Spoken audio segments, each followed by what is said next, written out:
Picture this: a sudden, terrifying poisoning. In those first few critical moments when the clock is ticking, general medical care is, of course, absolutely vital. But what if there was something else, a targeted intervention that could literally pull someone back from the brink? Well, there is, and it's an incredible piece of science, so let's dive right in. So what is it? The answer is one of the most remarkable tools in all of emergency medicine. We're talking about a very special class of substances that don't just, manage the symptoms, they go on the offensive. They neutralize the threat head-on. And that quote? That's exactly the way to think about it. This isn't just general medicine. This is a highly specialized weapon, designed and calibrated for one specific threat. Today, we're unpacking the absolutely incredible science of antidotes. So, to kick things off, what actually is an antidote? And what is it about this precision strike that makes it so uniquely powerful in a crisis? Okay, here's the textbook definition. But the word I really want you to focus on is engineered, right? Antidotes aren't just stumbled upon. They are designed with a very specific mission, to fight back against the very particular poison. Think of it like a custom-built key for a single, very dangerous lock. And this right here is the critical difference. General supportive care, managing breathing, keeping blood pressure stable, that's the foundation. It's always step one. But the antidote? That's the game changer. It can directly neutralize a poison, stop the body from absorbing it in the first place, or help flush it out way faster. It's the difference between managing the fallout and stopping the bomb from going off. Let's make this real with a couple of powerhouse examples. For a Tylenol overdose, you have N-acetylcysteine, or NAC. It doesn't just treat symptoms, it literally rearms the liver to defend itself. And then you have Naloxone, which I'm sure you've heard of. In an opioid overdose, it can reverse that deadly breathing shutdown in minutes. See? These aren't just treatments, they're direct, powerful counterattacks. All right, so how do these precision strikes actually work on a molecular level? Well, it turns out there are a few incredibly clever ways that poisons can be disarmed, and we can basically group them into three core strategies. These are three main battle plans. You've got a direct chemical assault on the toxin itself, then you've got a more subtle pharmacological move that works with the body's own systems, and finally, there's a straightforward mechanical approach to just get the poison out. First up is the chemical counterattack.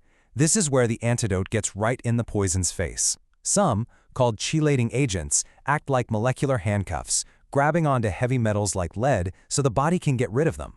Others actually transform a deadly poison, like cyanide, into something totally harmless. And some just latch onto a toxin to physically block it from getting to its target. But what if the poison isn't just floating around, but is actually messing with your body's own signaling? That's where pharmacological interventions come in. Some act as antagonists, basically stealing the parking spot on a cell receptor so the toxin has nowhere to dock. Others work by calming down a system that a poison has sent into a dangerous overdrive. And, get this, some can even go in and repair the body's own enzymes after they've been attacked. It's just incredible. And finally, we have that mechanical approach, and its most famous example is activated charcoal. Now, to understand how it works, you have to get one letter right. It's adsorption with a D, not absorption with a B. The toxins don't soak into the charcoal like a sponge. No, they stick to its incredibly vast outer surface. Think of it like molecular Velcro, just grabbing onto toxins and trapping them before they can get into your bloodstream. All right, enough theory. Let's see how these strategies play out in the real world. We're going to walk through 5 key antidotes and see exactly how they work on the front lines of emergency medicine. First up, Naloxone. We already know it's a competitive antagonist. It fights for that parking spot at the opioid receptors. But here is the single most critical thing to know.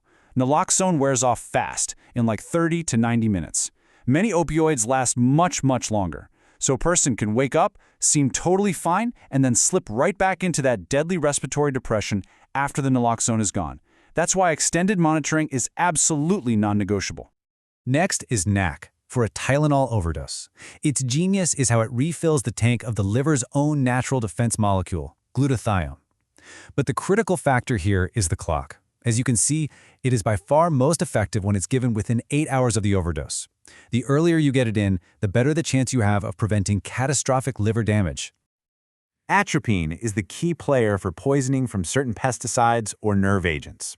These poisons cause this massive overstimulation, leading to what doctors call sludge symptoms, which is a pretty memorable acronym for the body basically leaking from everywhere. Atropine blocks that runaway signal, calming the whole system down. But because it has such widespread effects, you've got to be really careful, especially with patients who have heart disease or a specific type of glaucoma. Now listen up, because this one is really important. Flumizeno can reverse the sedation from benzodiazepines like Valium or Xanax, but just look at that caution section. This is exactly why it is used so rarely and so carefully.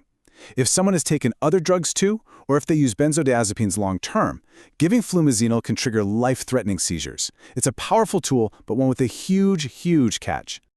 And let's circle back to our friend activated charcoal. We know it works with that molecular Velcro effect, but it is just as vital to remember what it's not good for. It won't bind to alcohols, heavy metals, corrosives, or lithium. It just doesn't work. And because the biggest risk is the person breathing it into their lungs, it's only ever given to patients who are awake and can safely swallow. So, we've seen everything from chemical handcuffs to receptor blockers. It's pretty clear that modern antidotes are unbelievably sophisticated tools. But what's next? Where does this science go from here? You know, every single antidote we've talked about is a testament to how deep our understanding of toxicology has become. But this is not a field that stands still. With new synthetic drugs, new industrial chemicals, new toxins popping up all the time, the challenge is always evolving. The race to develop the next precision strike never really ends. And that really leaves us with a final question to think about. As this landscape keeps changing, what kind of precision strikes are we going to need next? And what are the huge scientific hurdles we'll have to overcome to create them? It's a critical question, and the answer will shape the future of emergency medicine.